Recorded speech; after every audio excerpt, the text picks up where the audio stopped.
Hi friends, எப்படி இது மாதிரி ஒரு கார்டு ஐடியா பண்ணலான்னு பார்க்கலாமா? அதுக்கு நான் கேன்வா ஷீட் பேப்பர் எடுத்திருக்கேன். இந்த பேப்பரை நான் கொடுக்குற மெஷர்மெண்ட்டில் கட் பண்ணி எடுத்ததுக்கப்புறம் நான் மார்க் போட்டிருக்கேன்ல, அந்த இடத்துல நம்ம ஒரு கட்டரை வச்சு கட் பண்ணிக்கலாம். சென்டரில் இந்த மாதிரி கட் பண்ணதுக்கப்புறமா நம்ம இப்போ ஃபோல்டு பண்ண ஸ்டார்ட் பண்ணலாம். ஃபஸ்ட்டு சைட்லேருந்து ஸ்டார்ட் பண்ணிக்கோங்க. சைடில் இந்த மாதிரி அந்த சைடும் இந்த சைடும் ஃபோல்டு பண்ணதுக்கப்புறம் மேலேயும் கீழேயும் நான் பண்ணுற மாதிரி ஃபோல்டு பண்ணிக்கோங்க.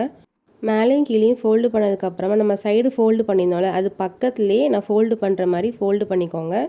இதே மாதிரி அந்த சைடும் பண்ணதுக்கப்புறமா நம்ம சென்டரில் ஃபோல்டு பண்ணணும். சென்டரில் மட்டும் பேக் சைடு ஃபோல்டு பண்ணணும். நான் பண்ணுறதை பாருங்கள். இந்த மாதிரி ஃபோல்டு பண்ணதுக்கப்புறம் அந்த கார்டை நான் எப்படி ஃபோல்டு பண்ணுறேனோ அதே மாதிரி ஃபோல்டு பண்ணிக்கோங்க. இந்த மாதிரி ஃபோல்டு பண்ணிட்டு அதை நல்லா ப்ரெஸ் பண்ணிக்கோங்க. அதுக்கப்புறம் அந்த ஒரு பேப்பரை மட்டும் இந்த மாதிரி திருப்பிட்டு அதையும் நல்லா ப்ரெஸ் பண்ணி எடுத்துக்கோங்க. நீங்கள் நல்லா ஃபோல்டு பண்ணுறல தான் நம்ம கார்டு ஓப்பன் பண்ணும்போது உங்களுக்கு நல்லா வரும். நான் ஃபோல்டு பண்ணுறத எப்படி ஸ்டெப்பில் பண்ணுறேன்னு பார்த்துக்கோங்க. நல்லா இந்த மாதிரி ஃபோல்டு பண்ணதுக்கப்புறம் சென்டரில் நான் பண்ணுற மாதிரி இந்த மாதிரி பண்ணிக்கோங்க. இந்த மாதிரி பண்ணி நல்லா ப்ரெஸ் பண்ணிட்டீங்கன்னா உங்களுக்கு இந்த மாதிரி ஓப்பன் பண்ணும்போது கார்டு வந்துடும். இதுக்கப்புறம் டிசைனுக்காக நான் ப்ளூ கலர் எடுத்திருக்கேன். அதை பீஸாக கட் பண்ணி இந்த மாதிரி ஒட்டியிருக்கேன். சென்டரில் மட்டும் கொஞ்சம் ஸ்பெஷலாக தெரியட்டும் டார்க் ப்ளூ ஒட்டியிருக்கேன். நீங்கள் உங்களுக்கு பிடிச்ச கலர் ஒட்டிக்கலாம். அதுக்கப்புறம் நான் ஃப்ரெண்ட்ஷிப் தீம்னால நான் ஃப்ரெண்ட்ஸ் குவைட்ஸ் எழுதியிருக்கேன். நீங்கள் உங்கள் பிடிச்சவங்களுக்காக இல்லைனா பேரண்ட்ஸ்க்காக கூட நீங்கள் இதை பண்ணலாம். அதுக்கப்புறம் மேலேயும் கீழேயும் டிரான்ஸ்பரண்ட் பேப்பரில் மெசேஜஸ் மாதிரி பண்ணி அதில் ஒரு ஹார்ட் ஷேப் ஒட்டி இந்த மாதிரி ஓப்பன் அண்ட் க்ளோஸ் பண்ணுற மாதிரி பண்ணி ஒட்டியிருக்கேன். இந்த மாதிரி ஒட்டினதுக்கப்புறமா மேலேயும் ஒட்டிக்கோங்க. ஒட்டினதுக்கப்புறம் ஓப்பன் பண்ணி பார்த்தீங்கன்னா சூப்பராகவே இருக்கும்.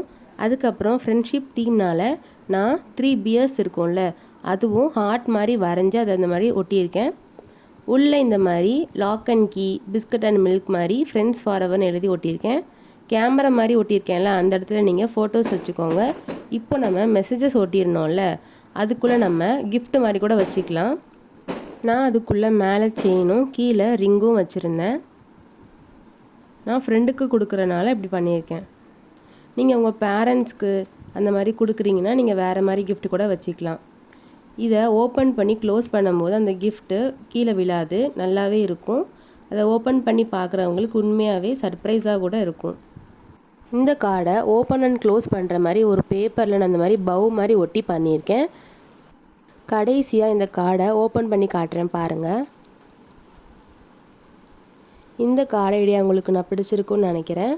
இந்த கார்டு உங்களுக்கு பிடிச்சிருச்சுன்னா கமெண்ட் பண்ணுங்கள். இதே மாதிரி வேறு ஐடியா ஏதாவது பண்ணணுன்னாலும் நீங்கள் கமெண்ட் பண்ணுங்கள், நான் உங்களுக்காக பண்ணுறேன். இந்த வீடியோவை லைக் அண்ட் ஷேர் பண்ணுங்கள், மறக்காமல் சப்ஸ்கிரைப் பண்ணுங்கள். இதே மாதிரி வேறு ஐடியாவில் பார்க்கலாம். பாய்.